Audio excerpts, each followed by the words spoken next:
quick, this is something that should have been done a long, long time ago as far as the Hall of Fame for St. Louis area.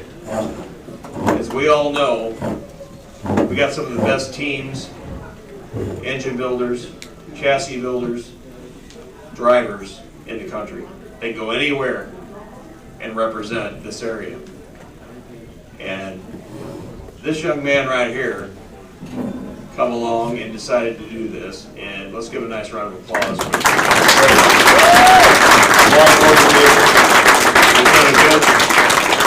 done a good job with it. He's put a lot of thought into it.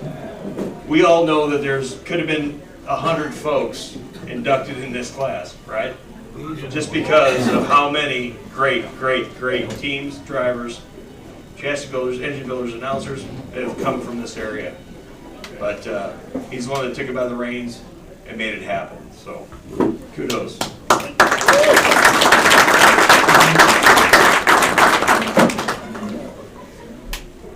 All right, I'm not much of a public speaker, so I'm gonna try to make this short and as painless as possible. If you see me pointing, it's because Jim's controlling this for me. Anyway, I want to thank everybody for showing up. I'm gonna let Billy. Wait on you. Come on, Laycock. Gotta get their drink. I told him a couple days ago that if this is a complete disaster, you'll find me over there getting mine. So, fortunately, everybody showed up. It's a good problem when I had to find more seats. So, I appreciate everybody. I appreciate your support. Appreciate you guys' patience. Getting started a little bit later than I wanted to. But before we get started, I just wanted to give thanks to some people that made this happen. I came up with an idea for this a few years ago. Tried to do it and just kept getting delayed for many different reasons. This past year, I've had a lot of support getting everything that we needed to kind of roll this way. So I'm just going to roll through some thanks and then I'm going to give it back over to Jason. So first, I need to thank Trevor Atwell at Atwell Exterior Services out of North Carolina. He's been a big sponsor of the St. Louis Dirt Track Racing media page. And when I came up with this idea, he wanted on board. He sponsors a lot of local race car drivers too. He's got connections out here, so he's a big supporter of St. Louis Dirt Track Racing in general. Brian at Spartan Transportation and RS12 Motorsports, he's been huge getting this stuff done. Bill at St. Louis Screw and Bolt, they stepped up and helped us get the shirts. So last minute kind of deal, but he was real good. Jim Emery over here at Next Level Designs in there. He's been doing all of our design work, well most of it, since day one. He's been really good. Stephen Paul, Test Drive Technologies, been good at helping out. Chris LaRose, High Caliber Graphics, did our plaques that you see over here. He put a lot of time, effort to get those done for us. Austin Bouch, right back there on the stool, Big Dogs Racing Photography, doing the pictures tonight. He's been one of my closest friends the last few years. He's been a big supporter. Rich LeBrier, Dirtman Photography. He's not able to be here tonight. He had a knee replacement, and he's still kind of hemmed up, recovering from that. And then Joe was Swirl Fire Screen Print. They're the ones that did the printing of the shirts and everything. And Joe designed, not up there, but he designed the Hall of Fame logo that's on the plaques and the shirts and everything. All right. So some other thanks I need to give are to Kevin and Tammy up here. When I started the St. Louis Dirt Track Racing page in 2016, they were the very first ones that said, come on out, do what you need to do. So without them, we probably wouldn't be sitting here tonight. They've been a good support. And they've also helped me out getting into other tracks, the Dome. Having them, support us has been real huge the last few years. All the drivers, photographer, media personnel, crew members, track personnel, fans that we've worked with and have supported us since 2016. The St. Louis Dirt Track Racing page has gotten up to over 52,000 followers, which is a lot more than I ever expected. So that's kind of helped us get to this point too, and I just want to thank everybody that's done that. Unfortunately, there's way too many people to name. I'll be up here all night, and you guys don't want to see this all night. All right. I need to thank, he's not in here, but CJ and the staff here at Pete's Art Stop. CJ's been a good friend of mine for a few years, and when I wanted to put this together, he had no problem jumping on board with the taco bar and, you know, doing all the food and stuff. He's also been a sponsor of the St. Louis Dirt Track Racing page with the Barbecue Madman sauces and rubs. If you've seen them, like them. His stuff is awesome. I need to thank my girlfriend sitting back there, Jennifer, in the blue hoodie. She has put up with stressful Derek for the last 3-4 months, putting all this together. Put up with me in general for the last 3 years. So without her kind of keeping me level-headed, none of this would have gotten accomplished. So maybe you can give her a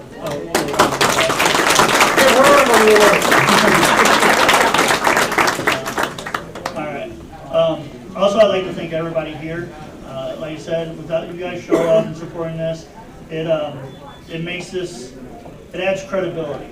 And that's what I wanted. Some people just kind of look at it and it's like, oh, you know, there's no, it's not official. It's not at some big place over in St. Louis. You know, it's not thousands of dollars pumped into this. But I've talked to a lot of the people in this room over the last few months, and your guys' support has made this, you know, definitely possible as far as getting this done. And you guys showing up, I appreciate it. That means a lot. I need to also thank Trebo's distribution for loaning us the microphone and speaker system. They really helped out on that. Austin Fouch is doing pictures tonight. So if you guys, you know, want pictures or want to, you know, purchase some pictures from tonight, or if you guys just want something special done when we're all said and done, get with him. He'll take good care of you guys. And Big Dogs Racing Photography on Facebook for that. Other than that, I'm going to cut my end short. Now we got that out of the way, you guys can, you know, stop listening to me. I'm going to turn you back over to Mr. Jason Davenroy, the voice of I-55, Belle Claire Speedway, hopefully this year. In the near future. And here you go. Thank you much. Another round of applause for Jennifer for putting up with it for the last 3 months.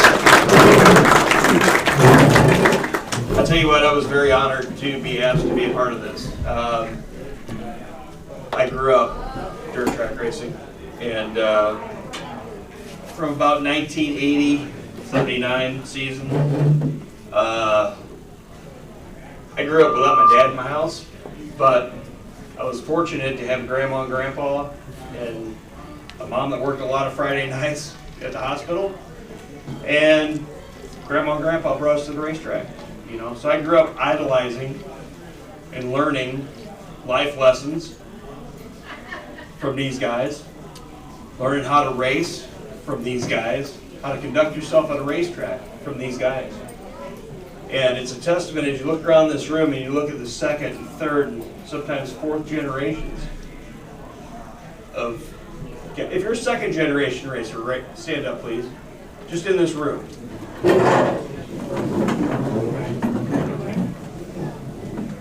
That's you, buddy. Okay? He's not very smart. 1, 2, 3. It's okay, buddy. There's some talented son of guns in this room right now. Billy's not even standing up. He's like, I race go-karts. It doesn't count. It does count. Well, I'm a flagman now. no. Ronnie was too. Ronnie raced bombers back in the day. My point is this stuff is generational. Now, I'm going to be up here, I might get emotional a couple times tonight. I'm not going to lie about it, but my eyes are sweating. I'm not crying, okay? Just so y'all know. Because that's how much y'all mean to me, okay? I watched every one of you guys that are getting inducted tonight, with the exception of Wib and Wallace. That's because they retired before I was going to the racetrack, okay? But every one of you guys in here put an impact on my racing career. I mean, here's an example of that, okay, just so you get an idea. This is from Belle Claire. This is one of my most cherished pictures that I had from when I raced. I ran bomber cars, sportsman, modified. And if you look here, you see Carl Springer, you see Mike Muir, You see a handful of other guys that aren't around anymore. That's cool stuff to me. That means something to me. That's something I will always cherish. And I've been lucky enough to meet most of you over this amount of time. And it's an honor to call your races now, and your kids' races, and your grandkids' races. It's cool. It means something, you know. So to be here tonight means a ton to me. We're going to get things started here. We do have a little video we're going to play here for our first inductee tonight, which is Ed Dixon. And little side story, when we had the Memorial Night, which some guy over here won, which was the most fitting winner it could have been. And I even told you that in Victory Lane before our interview. I said, how cool is it for Gordy Gundaker to win the Ed Dixon Memorial Race at People? It was awesome. Because we know all of the history there, right? It means something. And the thing that was really, really cool about that night, aside from you winning, which was awesome, and I was rooting for you because I thought it would be an awesome interview. Excuse my hot mic here. But Danny's son sang the national anthem that night. And we were standing up on the tower. I told him when we started, before the races, I met with Danny, and I wanted to talk to the young man about it, his son, Danny's boy. And I said, look, I don't want you singing from the racetrack. Because you're looking up and it's a wall of people, it's intimidating. I want you up on the tower with me, okay? I said, but here's what I want to know. Are you going to sing along to music? Or do you want the music off to the side and you do it a cappella? And he looked at his dad, he looked at Danny, and Danny went, a cappella's always cooler. I said, here's what we can do. We'll put a Bluetooth speaker down here below you. They'll have the music, so you have the cadence, right? I said, you'll be eye level, so you can look everybody in the eye as you're doing it, okay? I'll be standing right there with you. If you flub, I'll pick up and you just sing along with me. He's like, all right. Well, we got him up on the stand, and we looked out over the crowd, and I asked everybody, I said, by a round of applause, if Ed Dixon ever got you off your feet, made you scream, make you yell, whether you loved him, whether you hated him, make some noise. And that entire crowd had a roar like you would not believe. And I looked down at him, and I go, pretty cool, huh? He goes, yeah. It was really a neat moment, and something that was really cool for him, who never got to see his grandpa race. He has no idea, you know, the impact that Ed Dixon had on raising the level of competition, being a competitor. Let's face it, Ed pushed a lot of guys to be better. All you guys that are getting into this class pushed guys to be better. You know, if it wasn't for you, we wouldn't have evolved to where we are now, okay? And it's a pretty cool deal. You want to hit the video? Mm-hmm. We're going to try to do the audio here. Hang on one second. Let me get lined up with you. You ready? 1, 2, 3, go. No sound. Hang on.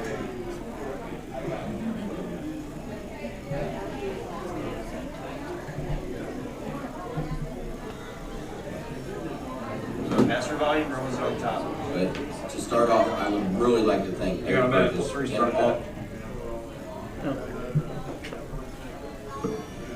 Technical glitch, they call that.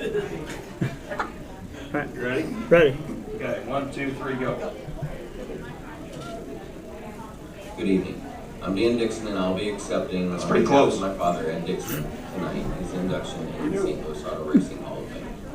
I'm very sorry I'm unable to be there, but to start off, I would really like to thank Derek Burgess and all those who have helped him to organize this, and it's a great honor for my father to be a part of this, even though he's unable to be here with us tonight. He would be most excited tonight to be mentioned next to some of these peers that he raced so hard against for many years, especially his own hero, Don Klein. Also, those that he raced hard against, such as Kevin Gundaker, John Seets, and Don Klein as well. Those who stole a few checkered flags from him, but also taught him along the way. Dad had the need for speed, adrenaline, and competition. He loved to win. Even more, he loved his fans. often signing autographs or just having a conversation into the wee hours of the morning, even on his worst nights. He often reminded me that the fans are why we do what we love. And to each and every one of you fans, whether you love the 50 or you booed the 50, we thank you that you were there over those years. To every sponsor, whether you were there for one race or 30 plus years, we thank you. Without your dedication and support, none of this would have been possible for Dad. To each crew man, your blood, your sweat, your tears, and all your free time that was committed to making those cars go around. There's not enough thank yous that can be given for your dedication. Congratulations to each inductee tonight.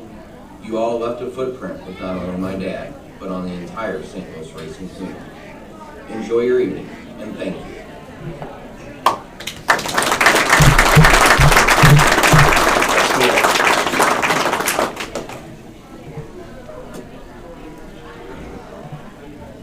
I can tell you one of my highlights too from racing. Al Cranky had me drive his crate late model at Belleville one night, and I was running, I believe, sportsman class at that time. Might have been the first year in sportsman, and he had me run his car. It was just a crate car. Didn't expect much. So he had me start in the back of the heat race at Drew Pill 1. No pressure. Al, what do you want me to do? It's your car. He goes, start in the back. No problem. So we drove it up to like third. Life was good. Where are you going to start for the feature? We did good in the heat race. Start in the back. Okay. So started dead last. Started working my way up. I was getting about 15th, 14th. And a caution came out. And Ed was running, but he had gotten a flat tire. And so brought the caution out. So we come in, change tire. We get back out there. We run like 2 laps. Caution comes out again. He gets around me. Because he was making no time up, in short order, much like Ed Dixon would, He puts it on the top of the fence, and there you go. So we get on the restart. He's in front of me. I'm like, I know what I'm going to do. I'm going to follow that guy. We got this figured out. So we take off on the restart, and he drifts up, and somebody in front of him drifted up, and he got on the brake, and I dove underneath it. I finished 10th that night. Ed finished 9th. But the highlight was when we were walking through the pit area afterwards, Ed come walking over, Jason, you son of a bitch, you passed me on that restart. Took a guy that was coming up, learning, over the moon. It was a really awesome thing to be a part of, and I'll never forget it. So, one more round of applause for Ed Dixon.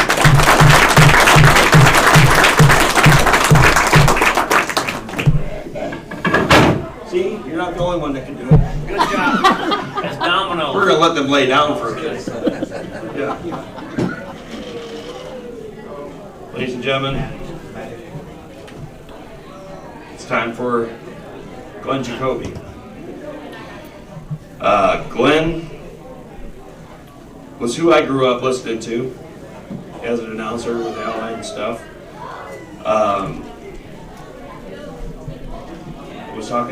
We were talking earlier, Don, about, Glen was one of the first guys that kind of went multimedia. Before the internet, before all that kind of stuff, there was a radio program on Sunday mornings at about 10 o'clock on WIBV. It was called Victory Lane. And they talked about what was going on with racing. It was part of their morning show on Sunday mornings. And we'd go to the races Friday night, Saturday night, eventually Sunday night, but the show was Sunday morning. And we were there watching it, but we were listening on the radio because that made it official. That was what it was. It didn't come on 2, 4, or 5 on the news. That wasn't a thing. It never has been a thing. But Glen was one of those guys that loved racing and promoted it the best he could. And Glen he had a booming voice. I'll never forget him saying, Steve Carucarola at the top of his lungs. Remember that, Don? Yes, sir. All the time. And Steve might have been running 7th. It didn't matter. But he made you feel like you were somebody. It was cool. He'd always come up with the nicknames. He'd always, Danny Don Klein. He coined that. It was like one after the other. And Glenn was always a hell of a guy, a nice guy. He was at every racetrack. And something that was really cool is when Glenn passed away, they spread his ashes on the mile, okay? Well, Treb went and won the mile race this year. That connection, a lot of people don't even know, you know. Grandpa's ashes are on the right racetrack. And Kenny Schrader said, I couldn't catch him. Somebody was riding along with him that day, and that was Glenn, you know. It was really a cool deal. And when they told me that, man, I started tearing up. I'm like, man, that's cool, you know. This is a family sport, man. This is one of those sports that, yeah, baseball's cool. I love it. It's not the same deal. Football, cool. Not the same deal. Not when you got generation of work and this sweat ethic and the time in the shop. Nobody sitting in here didn't spend time in the garage. Just didn't. You wouldn't be here tonight if you didn't do that. It's a lot of late nights. It's a dedicated crew. And most of the time we're working for beer. If you're lucky, you know. Or supper. Or supper. You know, I mean, it's what it is. There's so much sweat, blood, and tears that go into this stuff. It's just, it's really special, you know. You get that emotional attachment with racing. That's why you see guys fly off the handle and get pissed. Because they know what they put into their stuff for it to get tore up. It's what it is. It's an emotional train wreck sometimes. But, you know, that hard work makes it happen. So our next induction is Glen Jacoby. We got a video. Now, his trail on the video, is that right? Or is it a bird? Both. Wear a helmet, guys. That's all I'm telling you. This can go one of three ways.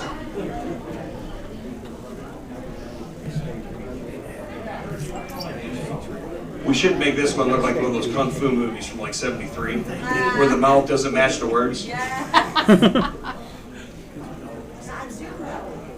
Video number 2. You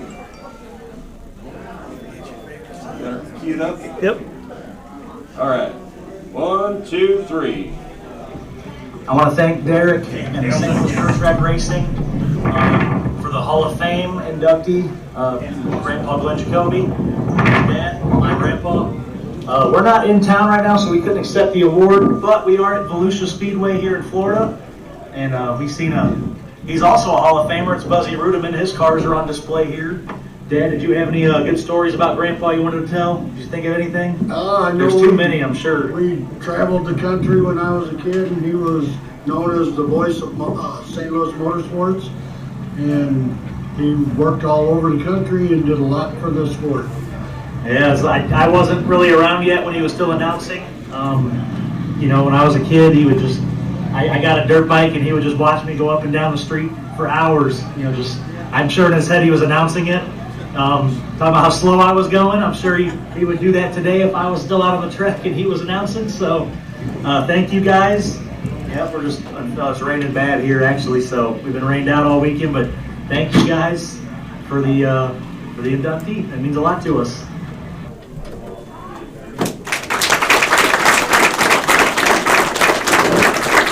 Is a character in a good way. Okay. Trev is a riot. 2 years ago, I guess it was, last night at Peebly, he decided to go up on the high side. He got so high that I think the drive shaft knocked out the cable going around for the sound system on top of the wall. I said, your grandpa would kick your ass if you did that. You know that, right? He goes, yeah. I'd get in trouble for that. Jacobys have been around for a long time. They've raced Godfrey, Peebly, St. Charles, Belleville, Tri-City, of course. Everywhere. Brownstown, I mean, you name it, Greenville, Mount Vernon. Jacoby's name has been around for a long time. And Glenn is another solid inductee tonight for all he's done for motorsports in the St. Louis area. And he's announced it, gosh, down how many different tracks. I mean, I know Peebly, I know St. Charles, I know Belleville, Lake Hill, Tri-City. I think he's done work on the mile tracks. He always loved the mile races. But let's give him a nice round of applause one more time.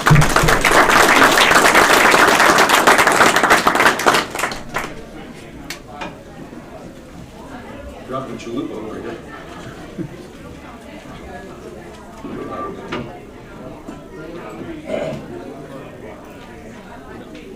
Our next inductee tonight is Wib Spalding. No? No. Who was it?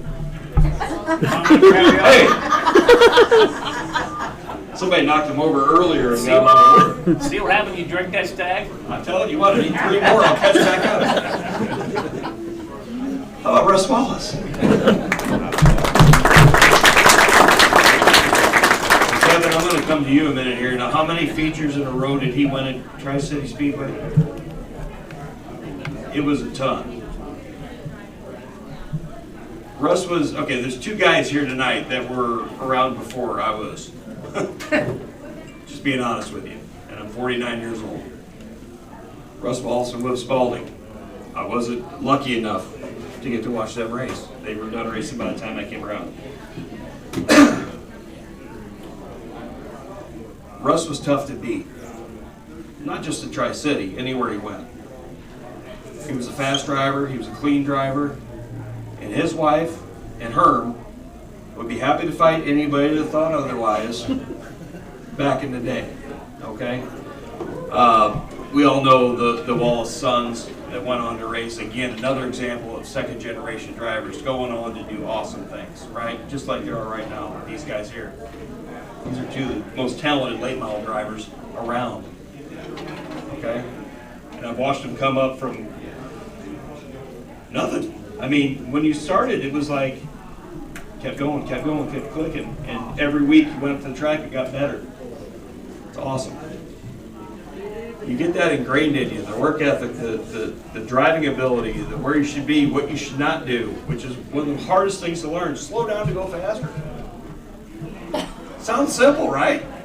Everybody in here knows that deal, right? You either got it or you don't. You either drive over your head or you slow down a little bit and you make it up. Another prime example of that right here. We have another video. You may recognize this guy, you may not. I don't know. Apparently he's got YouTube stuff going or something. I don't know. Yeah, right. Allegedly.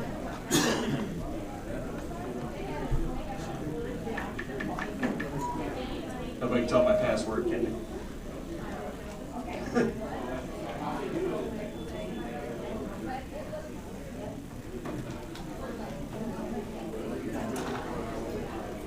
Okay, ready? Let's see if we can hit lightning 3 times. 1, 2, 3, go.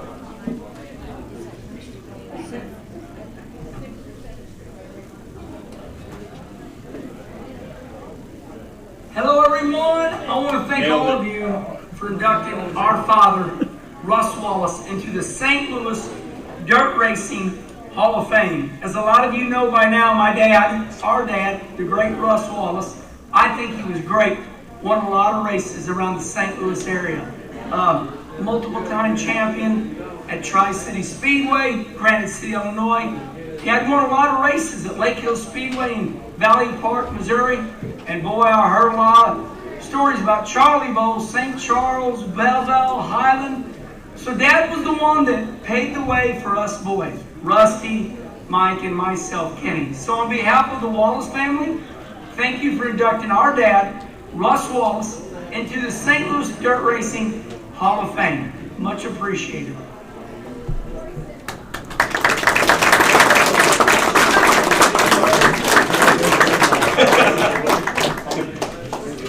Don says that's all he's going to say. It was brief, to the point, from the heart, that's for sure. I mean, when Kenny started, Kenny started racing dirt, that was a big shot in the arm for us as a community. Brings a lot of attention to it. His YouTube videos and all that kind of stuff, you know. A lot of us are kind of old school, borderline old school. It's like, it's helping all of us. Okay, it's keeping this sport going, bringing new people in and getting interest in the sport. I'm telling you what, it's one of those things that the automotive industry in general is hurting right now. I tell you what, if you got a young kid that's looking to get into a field that they can write their own ticket, automotive repair. I'll get him a job. There's jobs lined up everywhere, and the salaries keep jumping up. They're going to be making killer money if they get into it now. So if you got anybody young that's looking for something to do that they can do and get out at a decent age, you're going to do that. But Kenny's doing a lot to bring people in. I mean, we were talking about the racing, the family, all that kind of stuff. The Wallace family, obviously, mainstays of St. Louis, right? In the area. Went on to do great things. Mike, championships. What was that sprint car with a body on it? He was running there for a while, at about 86, 87, 85, somewhere in there. It was tough to catch.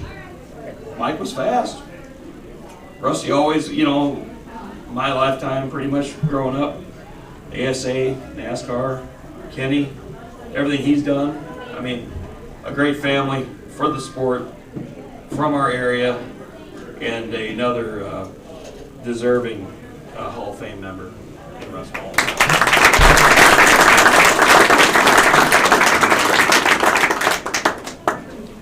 I'm not going to knock any of these over. I'm going to pick up Bill Laycock.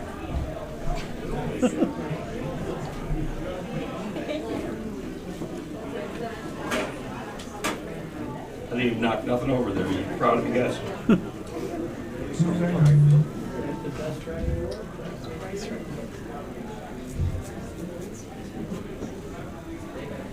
I was lucky enough to watch Bill race. Highland Speedway, Granite City, over the years. When I started, like I said, Mark Schaefer was my cousin. And I worked in his garage, because back then you couldn't get in the pits until you were 16, so I actually was the youngest voting member for Allied Auto Racing at 16 when I got voted in on that deal. But working in the pits and racing with these guys, racing with Don and Kevin and Bill and Mr. Seets back here,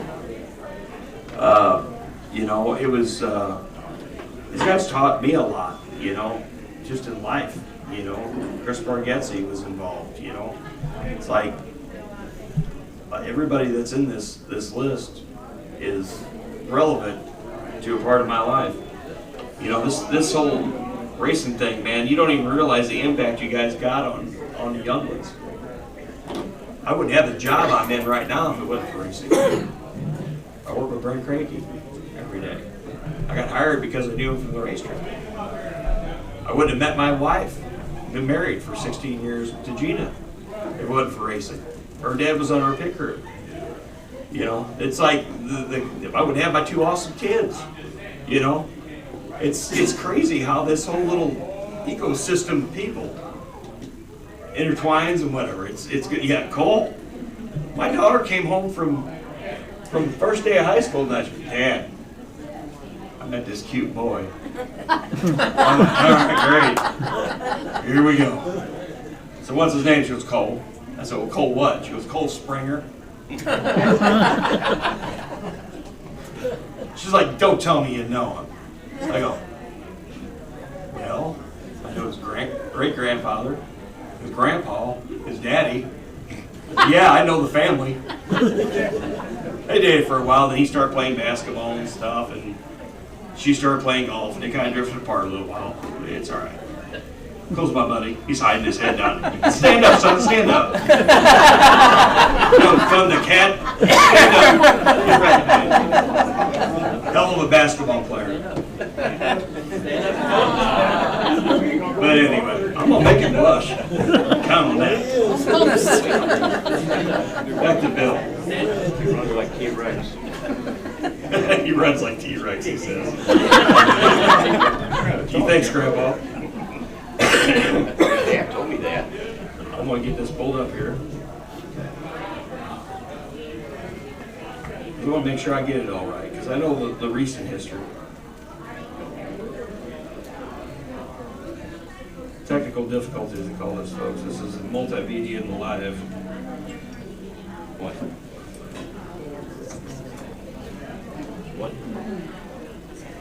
Billy's car last night at Peebly had a wrap on it that was very special because it was one of Bill's wraps, painted back in the day, of course, but in tribute to his father.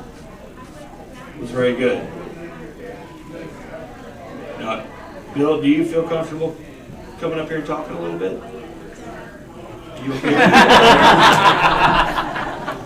I knew that he was. I know Billy isn't afraid to come up and talk because being a school teacher and whatnot, you know, public speaking is in your wheelhouse. It's not my wheel.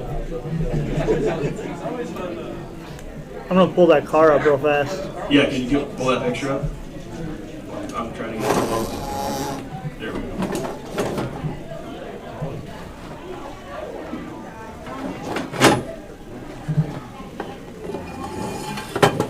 Bill, what year did you start racing? I'm sorry, I don't have that information here in front of me. You don't know?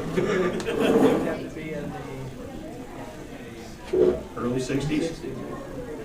Makes sense, early 60s, sound right? Yeah. And you were in Grand City most of the time, right? That was your home track all those years.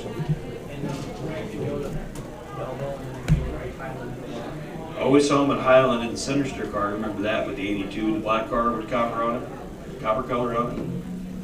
That was my wheelhouse in the early mid 80s, right?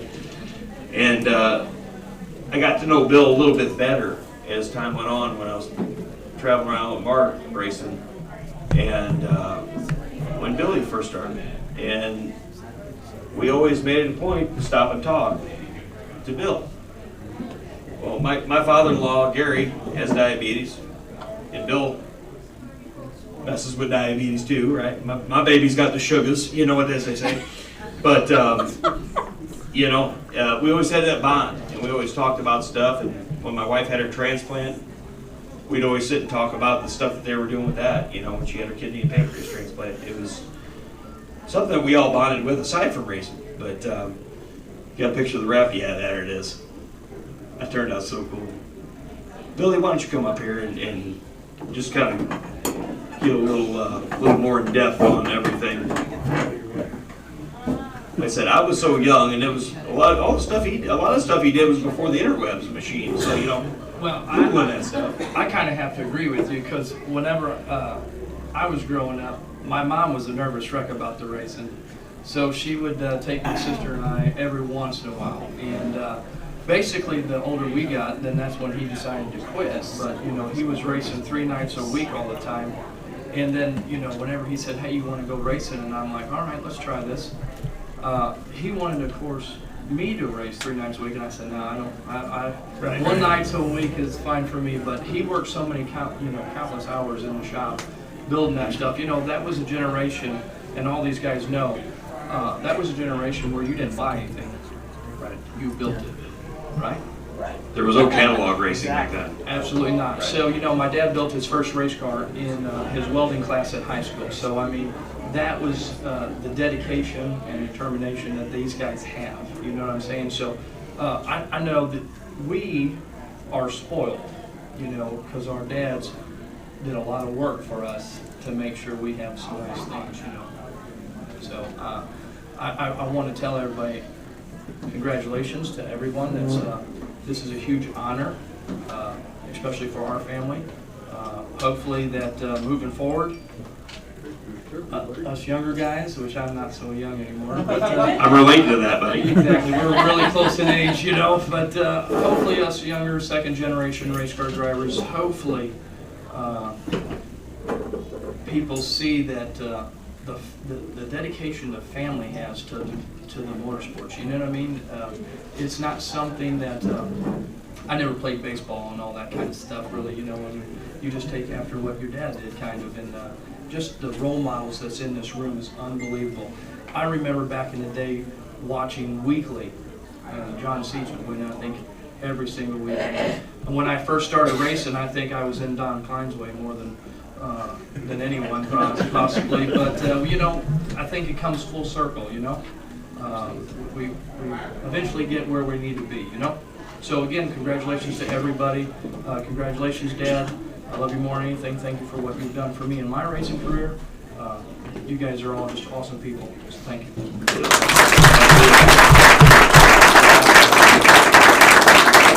The lessons taught by these guys. I'm not that thin. It goes beyond the racetrack for sure.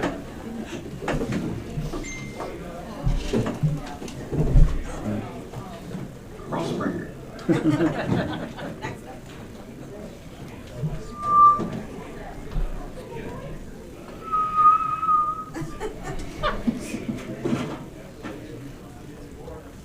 Stu, do I call you up or do I call CJ up on this one? I tried to get him to do it. He told me. Cole, come on up.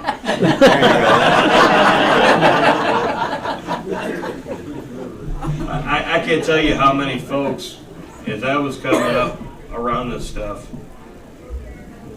that had just the utmost respect for Carl Springer. You knew where you stood. There was no BS there. Carl was one of those guys that would shoot you straight, tell you the truth, except for when he'd crowd you on one side and say it was his bad eyesight. Am I right about that? Yeah, once in a while. Once in a while. Carl was a guy I looked up to a lot. My grandfather's name was Carl, and they got along real good, and they'd always talk after the races. And when I started racing, one of the first guys in this picture, he's right there over my shoulder. And that's because as soon as I won, he came out on the track and gave me congratulations. This was a makeup feature that we had, and that's why it's still daylight out. But he was always one of those guys that would come over when we'd pull in. He'd always stop and talk. It always meant a lot to me because he was one of those guys, like I said, that I respected. I knew my grandfather was friends with him. And my grandfather passed away before I started racing.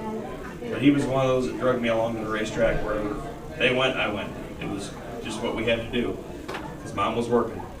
And he would always have a special place in my heart. I remember when we brought him down, he was in a wheelchair in the back of the truck at Belleville. And that was probably about mid-season, I want to say. Probably about, how many years ago was that, Stu? 2010. 10 or so? Yeah.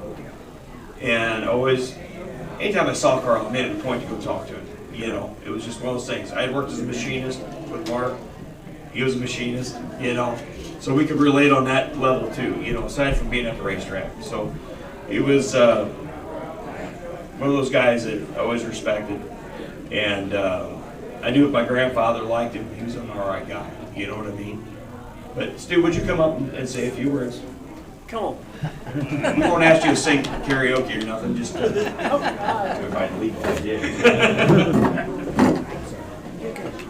And I'm not going to say that boo, don't boo at Stu or any of that. I know, but I'm not going to do it. I'm above that. So here, I'll let you. You want to say a few words?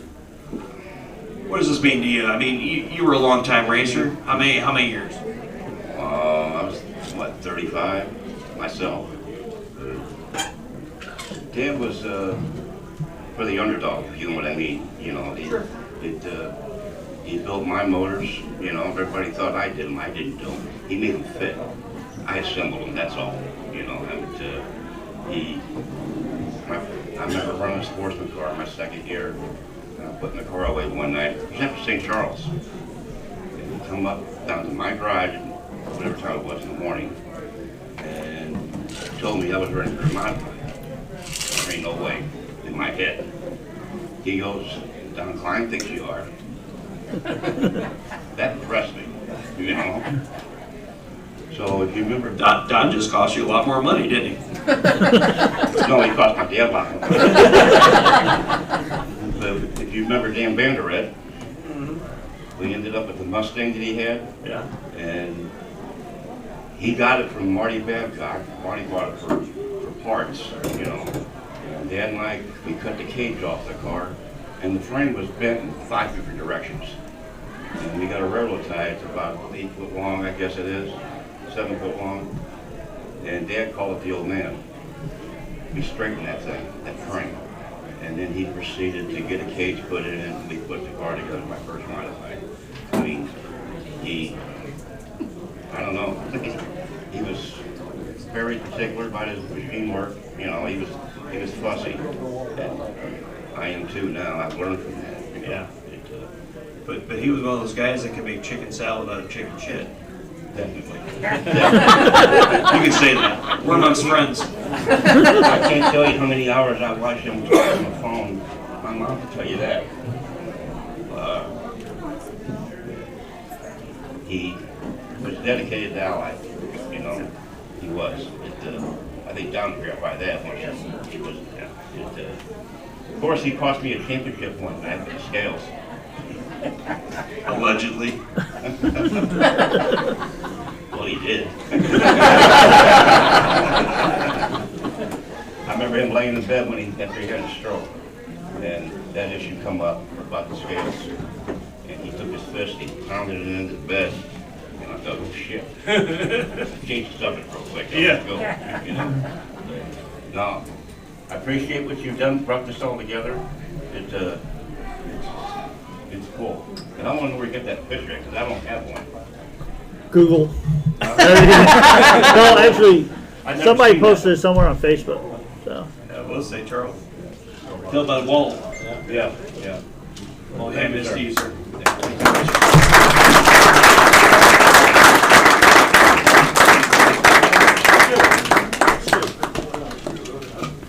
Did you have a video for Wib? No. He got. Anybody here? My grandpa's. Come on up. There. There you go.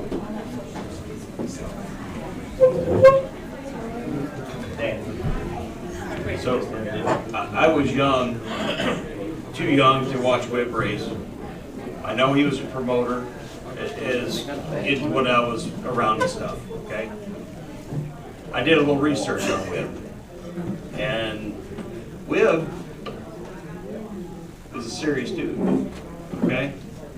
He set the tone for the Kyle Larsons, the Kenny Schrader, the Tony Stewart, the crossing over and running several different forms of racing and being successful everywhere they went. Wib was a dominant force, okay, in racing, and most of you already know this, I realize that. To give you an idea of the impact he had, he was done racing by the time I was like in my youth, 5, 6, 7, 8 years old. I knew the name. What does that tell you? That's one of the things where it really opens your eyes. You're like, man, I know of this guy. I was never able to watch him race. Back then, there wasn't TV, there wasn't, YouTube or videos or whatever where you could really watch that kind of stuff, But even back then, I knew the name. It's hard to fathom nowadays with how much media sources are out there and dirt on dirt and dirt vision and all that kind of stuff. But I knew Wib Spalding. And I knew he ran 444. I knew it was a yellow car. How the hell did I know that? I was 8. But he meant a lot for motorsports in the area, no doubt about it. And to cast off of what he did to raise the bar, to make you work harder, is still being seen today. There you go. I started going to the races about 77, 78. He was a point leader. Tri-City Speedway, okay? He was promoting by the time I was really going every week to the racetrack. But you look at the USAC, you look at the late model, you look at the sprint car champion. But pay attention. New York, New Jersey, Missouri, Illinois, Jacksonville. I mean, hey, look up and down here. St. Charles, Tri-City. I mean, Springfield, Godfrey, Danville. A serious player. Am I wrong? Donnie, you raced with him. Yeah, I'll tell you what. when I started racing in '56, down in Evansville, Illinois, and Wib was a hot shoe down there. That was a good track back then. And anyway, his car broke, and Wib drove our car, which wasn't a very good car, but he got a 4th place finish in the feature for us. And then he got out of the car and he said, boys, you gotta work on that car.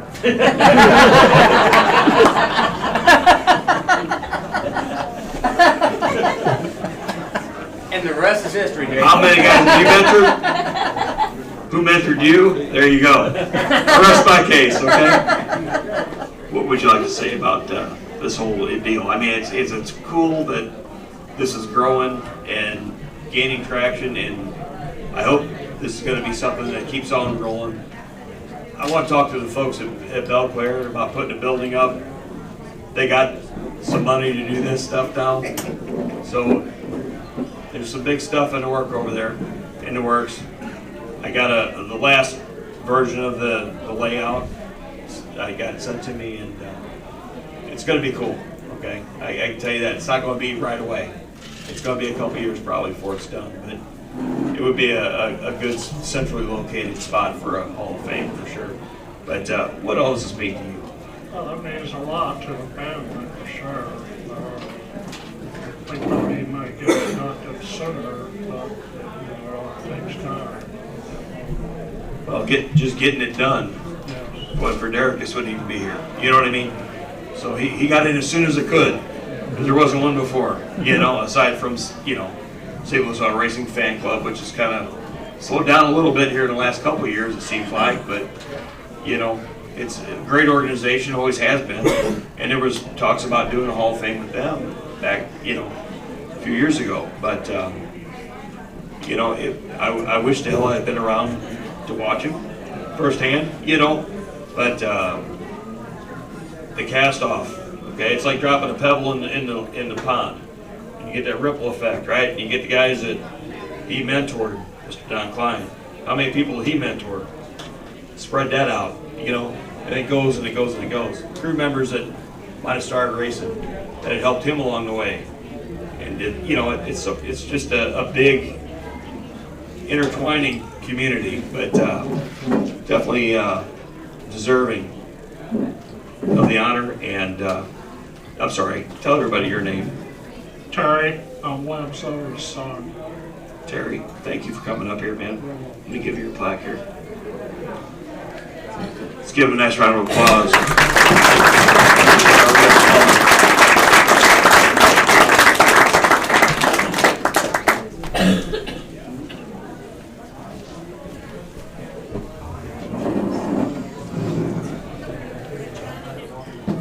Chris Bargetzi, 441.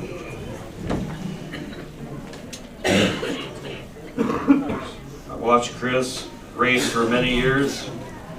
He had started many years before that, but he's had several drivers run his cars after he retired from driving. Chris was one of those guys, and this is what I know of him, and I'll have you guys come up and help me out with that a little bit, Maury. But always there to lend a hand to anybody, anytime. Always a clean racer. He didn't beat the crap out of his equipment. He wasn't going to beat the crap out of yours. Just the way Chris was. And he was going to be in the hunt. He was going to be in the top 5. Always ran real good at Highland. With the motor differences between Highland and Belleville, when he came over to Belleville, he was a little outgunned, but on the smaller track, it was an equalizer and he could drive. Chris was always a super nice guy. Always nice to me. Like I said, I was on a pit crew, so I was nobody. I was just helping out. But I remember him coming in at Belleville one night with a flat tire, and we helped change it or whatever. He walked over and thanked me. He didn't have to. We could have done it for anybody. That's just the way it worked. Roll in and the jack comes out. Somebody grabs a 4-way or an impact, depending on when you started racing. The battery impacts were a good way to go. But back then we had a bottle and we had a hose and air hose going to it with nitrogen in it to work your impact, but it worked out well. Chris won a lot of races. St. Charles, Highland, Belleville, Beasley, over the years. Wolfmeyer drove his stuff. Trying to think here who else. There's been a few, and I'll have you help me with that, Maury, if you want to come on up.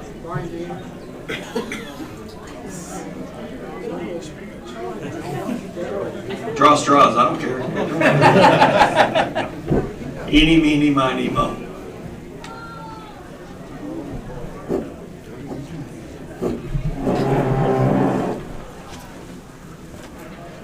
You talk about second generation drivers and stuff. Tammy won a few races in her day, I'm just saying. I remember rooting for Tammy. That would have been about what, 84 when Tammy was racing, 85?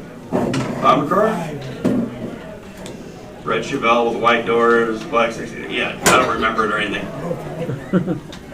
How old was, I was like 10. I couldn't tell you what I learned in school, but I can tell you about race cars from that area. But Chris was a hell of a guy. And I was talking with Dale Showers, who pit for the Radicheks and Kurt Allen for a bunch of years. And they were kind of a sister team, if you will. I mean, everybody helped each other out back then. But with Kurt and Chris working together, they were like brothers, yeah. And they were doing that when I was around, but they were doing that long before I was ever around, at Highland. And just a hell of a guy and a hell of a champion and a great racer. Like I said, he never caused a lot of stuff bad. It was just hard racing and put on a show for the fans, but always in the picture and always relevant. Yeah, you learned a lot from a lot of these gentlemen here out here also. Like you said, he wouldn't mentor anybody to come to him. And he started in '62 in his first year. Right. And Jacober was another one. Yeah. Dan and Dave. Yeah. Jacober, Brian Ader, Alvin Knoll, Marty Smith Jr., White Wade,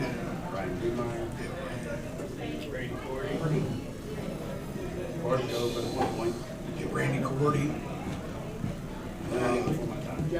Yeah, there's several. When he retired active driving is when you saw a lot of those guys stepping in and hopping in the seat. And there's some names there that didn't turn out half bad, if you know what I mean. You know what I mean? It's you got a lot of guys there that are solid competitors with his help. And over the years, Jeff Leaker was in it also. yeah, Leaker was in it also. Yeah, I do remember that. Now to say that, ran up at Macon, was it right? Yeah. Right. What does that mean to be get him inducted in the Hall of Fame? Being inducted with all these gentlemen, that is a great honor for my father. I wish he could be here. He would be so humbled by it, as the family is humble also. We appreciate this honor. Thank you. Let's give him a nice round.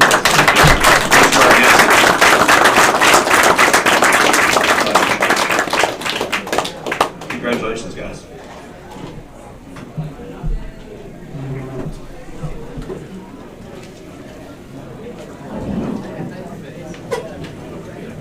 Look at this guy.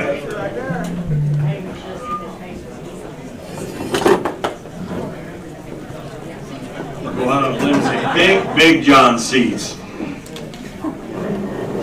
I got a message this week, Thursday I guess it was.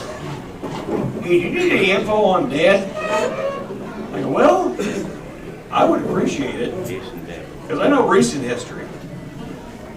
The earlier stuff I wasn't around for a whole lot, because we were at Belleville and my family was over there. We didn't get to Godfrey a lot, a handful of times. But they sent me a little information. I really appreciate that.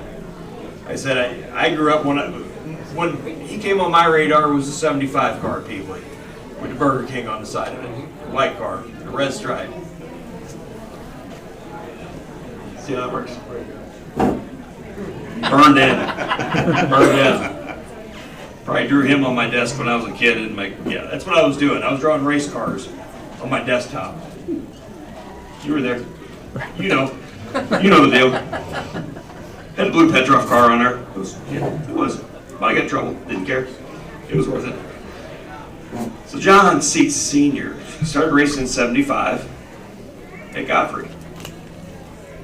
He's won close to 700 feature wins in a span of 42 years.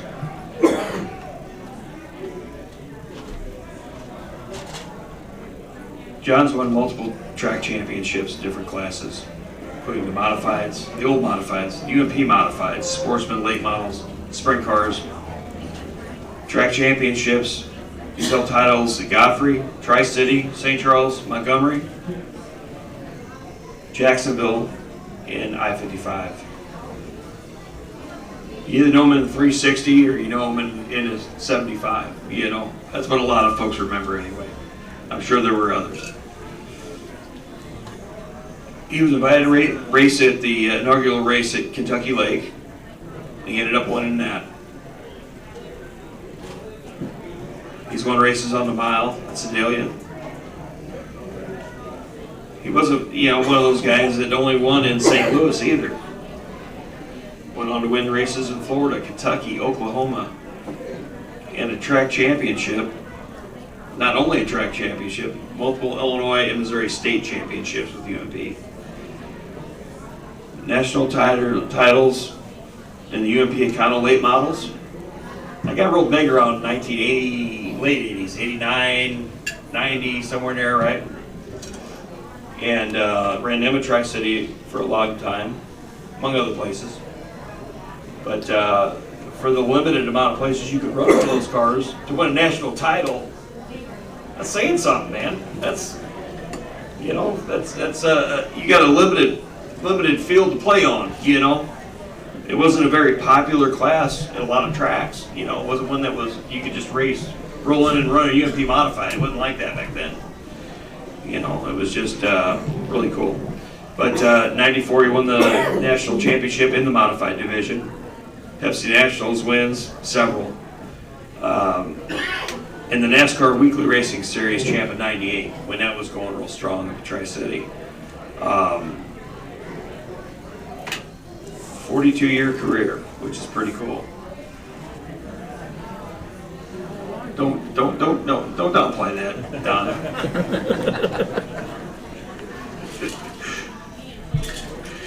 A lot of great friends he said along the way.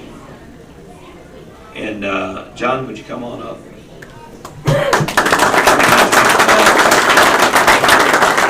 I was looking for white 75. That was a good looking car. That was a great looking car. Good looking car. All right. You spelled it right, John. Yeah. Pretty good. Yeah. That Wimpy, he's good like that. Yeah. Yeah. You got spell check and everything. John, you're another one of those guys I always looked up to as I was coming up. And that when I wanted to be, I was late starting to drive a race car. I was in my mid to late 20s. Mid to late 20s when I started racing. It was because Mark decided he was going to buy a bomber car that never won a race in like 7 years, and we decided we were going to rebuild it. He's going to give his crew guys a chance to go out and race. Well, I channeled my inner John Seets a little bit. My first night I came out, I won the heat race, won the dash, came in second to feature. You didn't get a fight? Didn't get in a fight, which is... There's a good video of you at St. Charles on YouTube. Did you know that? Yeah. You wouldn't have to worry about cell phone footage back then, but it's on there. I found it. Give me a minute, I'll find it. You didn't lose, I guarantee you that. John, what's it mean to be in the Hall of Fame here? It's a pretty cool deal, ain't it? Well, I really didn't think I'd ever make it till I died. And then I didn't even know if I'd get in it, but I really appreciate it. Well, you ain't dead yet, buddy. Not yet. I'm still kicking. And my sister got me in this. I can remember when I was in my teens and she took us to Grant City. I watched that guy right there get wadded up in the fence in a sprint car. And I thought, I gotta do it. That explains the fights and stuff, Kevin and all these guys were out here. And I've had my differences with them, but I appreciate all the Wallaces, everybody. They've all been good. And yes, I do have a temper, but who don't? I was talking to somebody earlier, I said, I remember you getting into skirmishes and stuff, but we never got into one with Mark. I can't remember ever getting in an argument or fight with you. No, it took a lot to get me going. And I probably shouldn't have sometimes, but I just, once I get mad, I'm there. But it makes good content on YouTube 30 years later. It probably does, but I regret a lot of it. I tell you what, man, you've always been a guy that I rooted for, and this is no BS. I'm not pandering up here. These are all guys that I looked up to and learned a lot from. Like I said, guys that didn't always have the biggest budgets that went out there and were rubbing for the lead with a few laps to go and making it happen. It means a lot to me to be up here to induct you guys, and congratulations, sir. I do appreciate it. I run a lot with that Dixon, and high side Husker didn't have nothing on him.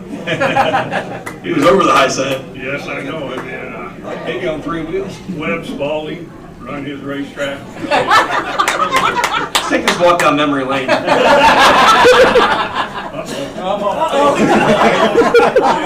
know I got my money on, just saying.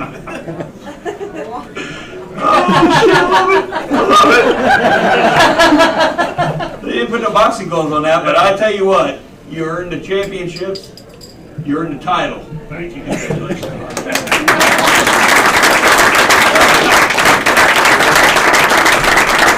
Hang on, Billy wants to fight. I just have to say one thing, John. When I first started racing, I said, "Hey, Dad, what do I need to know?" He said, "Stay away from the Seets family. Do not. We will be fighting the rest of the night." Okay? Thanks a lot, Bill. That could be a good thing. Dennis says thanks a lot. You got him in my way.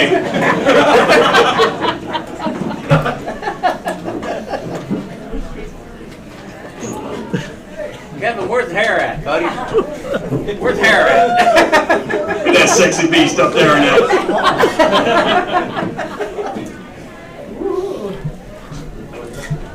One thing's for certain. Like I said, I know he started before I was around. But while I was around, if Kevin Gundaker rolled through the gate, you was going to have to work that night. It didn't matter. You weren't going to out hustle him. He was always in control, but as close to the ragged edge as you could possibly be. And you knew you were going to get a hell of a show if Dixon, Klein, Hammerly, Gundaker were on the grounds that night. It was going to be a show. There was no Terry Hall was out there, Bo Smith. I mean, you guys mixed it up. And I want to thank you for sparking. You're one of these guys that sparked that in a little kid sitting in the stands. You don't even realize the impact you have on somebody's life by watching you guys up there doing what you did, the way you did it. Not even talking about the promoting side of things and what you've done for the St. Louis area with your work at Tri-City Speedway and the Dome. That's a crown jewel race now. All the sweat equity you guys put into putting that track in there in a week and making something out of nothing. Thank you. Just being honest, it's an amazing event. You've done a hell of a job bringing attention to motorsports in the area through the video stuff on the internet, with Dirt on Dirt, with those guys, and the big events that you have every year. I mean, from giving these guys a place to race. I mean, I used to love the quarter mile at Granite City when I was racing. It was fun. Little track, fast, momentum. It was raced well. If you got up over the hump, hang on, you know. And then when you guys changed it from that half mile down, it's like, man. And I saw you bring back the little track. I'm like, oh yeah, there we go. That was cool. That place has a lot of history. I'm glad you guys were there to keep it going. You know, you've done a good job with it and promoting it. in helping this sport all the way around. Your accomplishments as a driver, amazing. From Daytona, how many states in between? A lot. Kevin, you were always a class act on the track, and like I said, when that the yellow and blue 11 rolled in at Petrov car when you guys had, that thing was just cool. There was nothing you could describe it any other way but cool, man. Y'all got good looking shit. Dad had better looking shit. I'm just saying, he had good looking stuff. You just got to know it's like wallpaper and stuff. First thing you see when you walk in the shop. Kevin, come on up, buddy.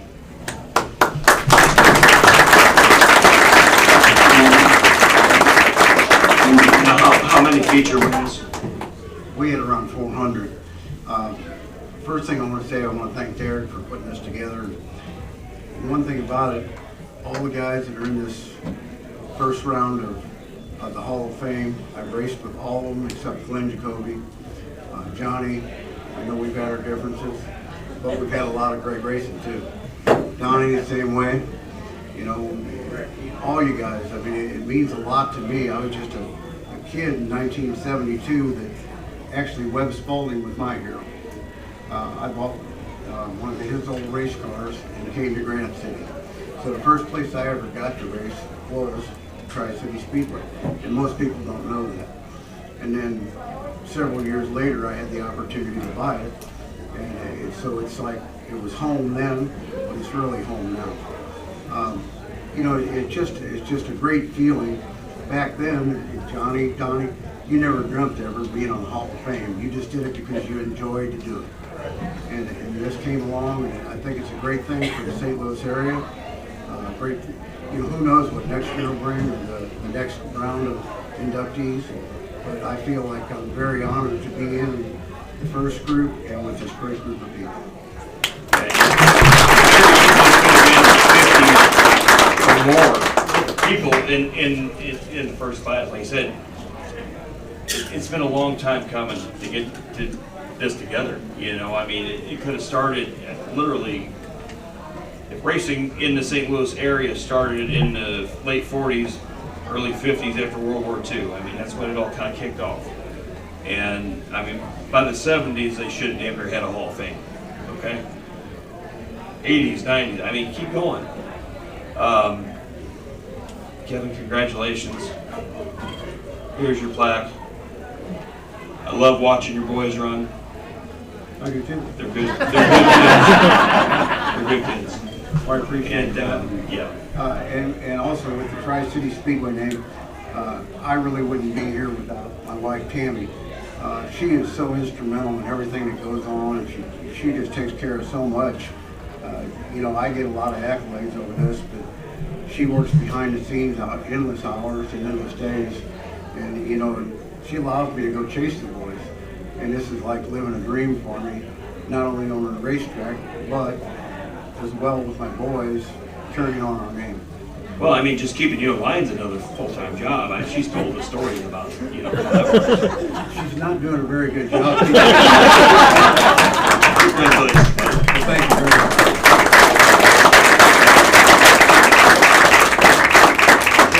I'm going to slide this thing out of the way here.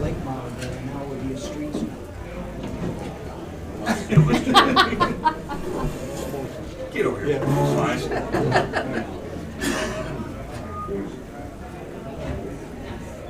So about, gosh, 4 years ago, 3 years ago maybe, could have been 5. We were doing the 2012. Was it 2012. when we did the video over at the house? After the year he retired, 2012. Damn. It's on YouTube. It's on, yeah, no kidding. You're getting old, Jason. True story. Rick Riebling used to do St. Louis Motorsports Review. So once my second daughter came along and I quit driving race cars, Mike Muir and I actually worked our day jobs together. We worked for Marathon. And when he passed away, they asked, since I wasn't racing, if I would mind doing announcing, which I didn't really get into public speaking and doing that kind of stuff. I wasn't trained in it at all. I just, I knew guys. I knew the backstories. I had the knowledge. I didn't have the skill, creativity to pop off like Mike Muir or like, Glen Jacoby or like any of the other great announcers out there. When I agreed to do it, I never realized my first night was going to be a memorial night for my buddy who called my first feature win. That's tough, right? Kind of like tonight, I kind of stressed out. Derek and I were talking about earlier. Kind of stressed out going into it, 3 or 4 days in advance, because you want to do it justice. You want to be from the heart. You want to give it everything it deserves, okay, and the respect it deserves. And it's one of those things that stress out. You write a bunch of shit down. Excuse my language, but you know where I'm coming from. You write a bunch of stuff down, and you stress out about it. You sleep a couple nights, or you don't. It's just what it is. And you get out there, and the best thing you can ever do on any of this kind of stuff is just go from the heart, because you're invested in it, right? You're emotionally attached to it.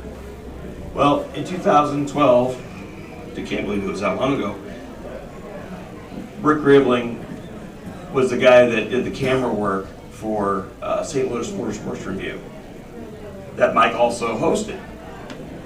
Well, long story short, I ended up taking his day job over when he passed away. I come up from claims and got into the sales side of things. I took over announcing at Belleville and Peabody. And then Rick's like, hey, you want to do some TV stuff? All right. So, here we are. Hey, Don Klein retired. We're going to go down and do an interview with Don Klein. He goes, I need about 30 minutes. You think you can get 30 minutes out of them? I said, well, Donnie and I started talking racing. I think we could probably talk for about 2.5 days. And he had a black lab. We get to the shop, and it looked like a 55-gallon drum that was painted black with ears. He comes waddling over as we get out of the vehicle. Oh, that's Duke. He won't mess with you. Okay. So we're going to do it in the shop? He goes, yeah. So we go in there and we start getting set up.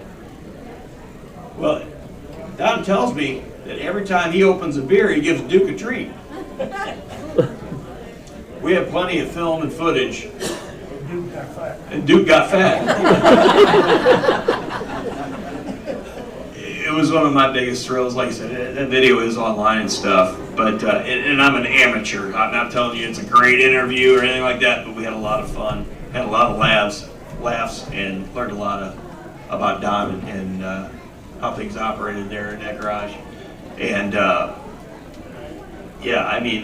came in on the tail end. Like I said, when I was a kid, the last couple of years you ran the coupe before you sold it off. I think Wolfmeyer had it for a while, then a guy had it for a push truck in Highland for a while. Oh, it was bad. It's been around, you know what I mean, after you got done racing it.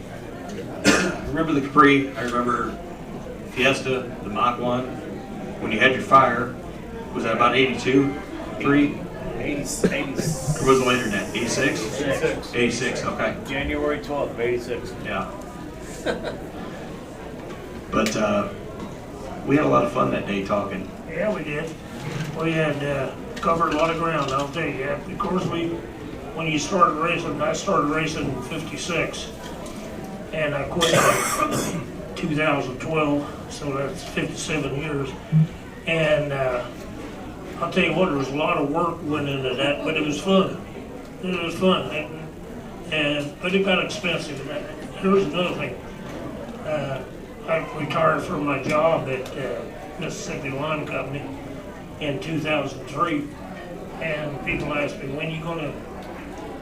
how long are you going to do this racing? I said, I'm going to do it till I can't work on the car no more. Well, it went 10 more years, and then I couldn't work on the car no more. And my knees wore out. I think that on this one here was from trying to catch those Chevys. This one here was for keep from running over it.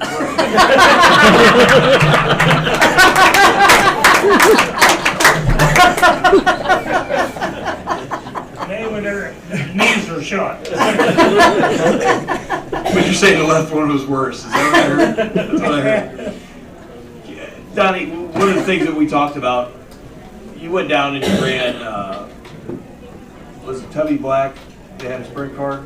Tubby, yeah. And that was down, was it Fredericktown or where was it?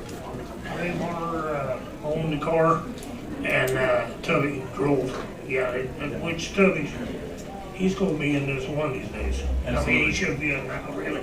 I mean, I'm not saying the wrong thing, but Tubby was a good driver.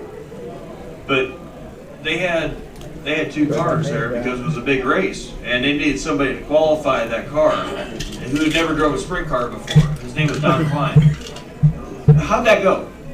Well, I'll tell you what happened. We went out to the Western race because it was a special race, and they called it Woodpecker 100, or at least it was 250 lap race. Tubby didn't think his car would make both of them. So he was going to run his car in the first race, but didn't need the other car qualified. And that was Dean Cook's car. And somebody asked me if I'd do it. I said, well, I don't know what to drive them things. And I never did like the sprint car too much to start off with. I'd like to have that tin around me, you know. Anyway, so he put me in this car. Oh, Giacomotti drove this car all the time.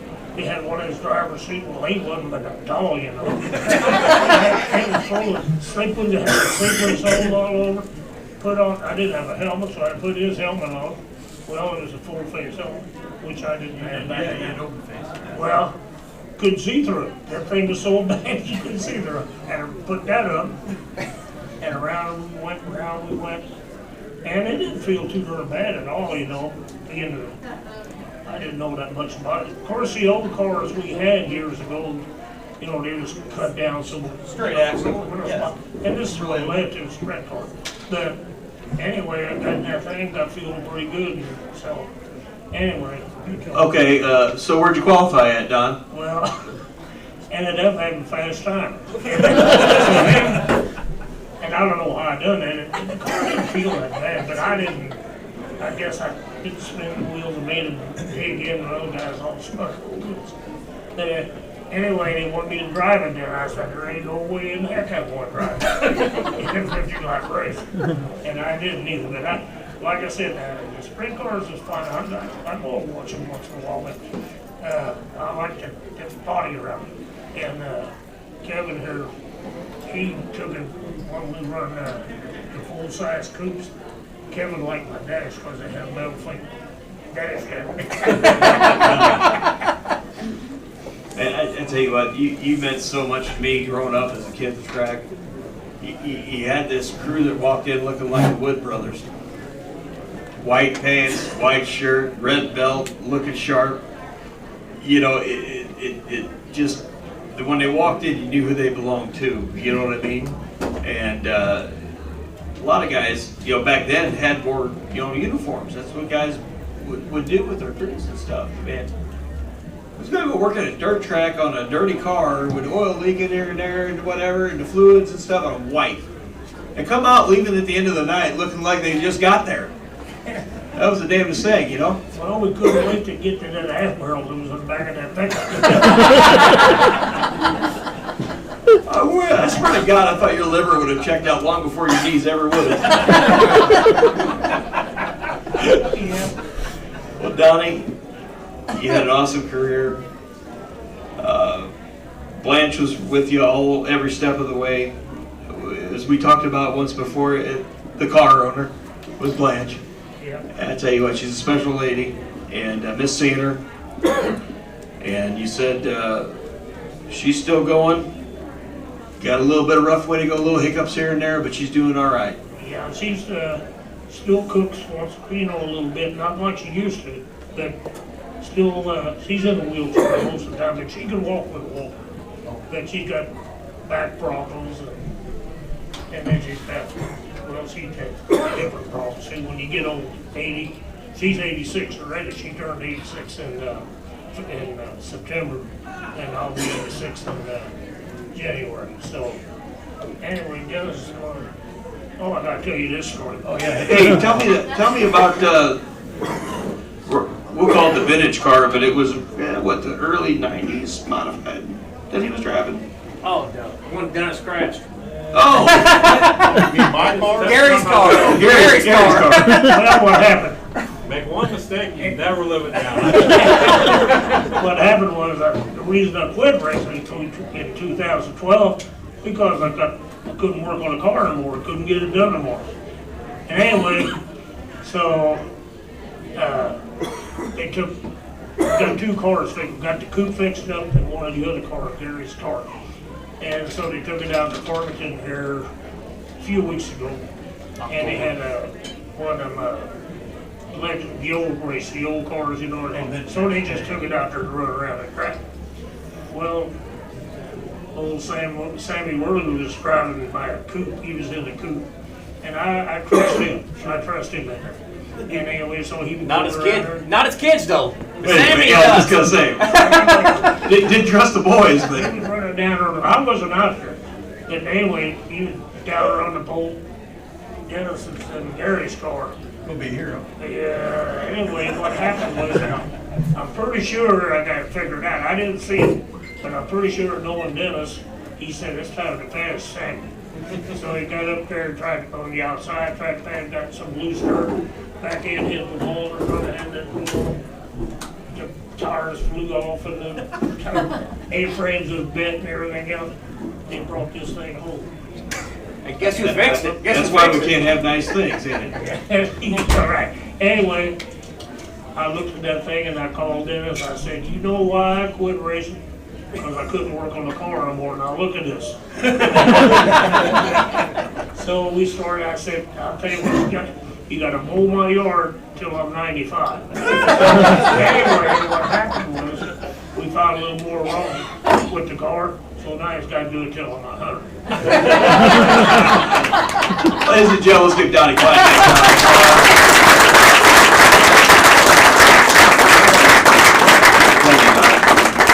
I want to thank everybody for putting this thing together.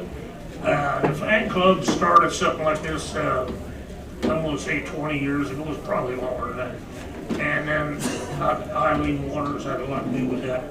And anyway, when this thing come up, you know, I said it's a good thing. We need it around here.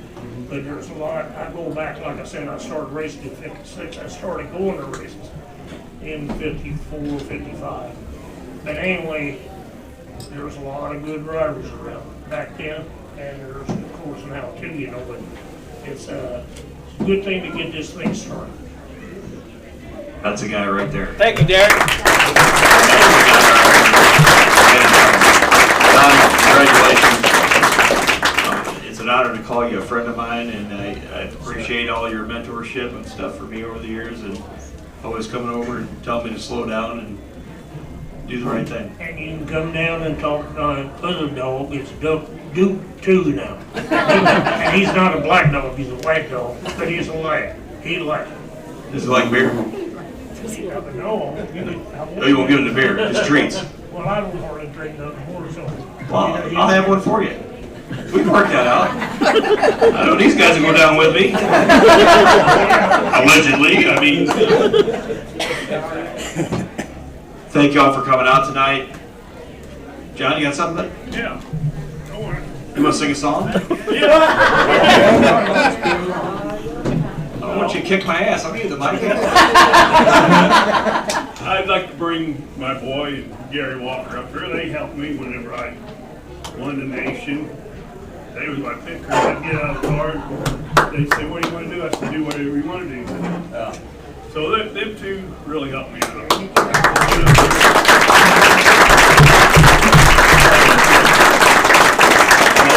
That's another aspect we need to look at as crew members on this deal as time goes on, which, I mean, it's going to be improving as time, you know, we're all going to bump heads and make things happen. It's going to be a cool thing as time moves forward, but yeah, cool deal.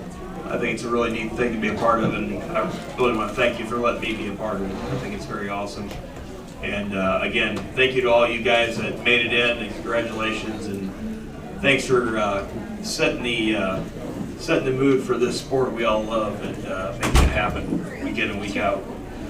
Continuing to make it happen week in and week out. So Thank you all for coming tonight. Derek, awesome Thanks job. again for Derek.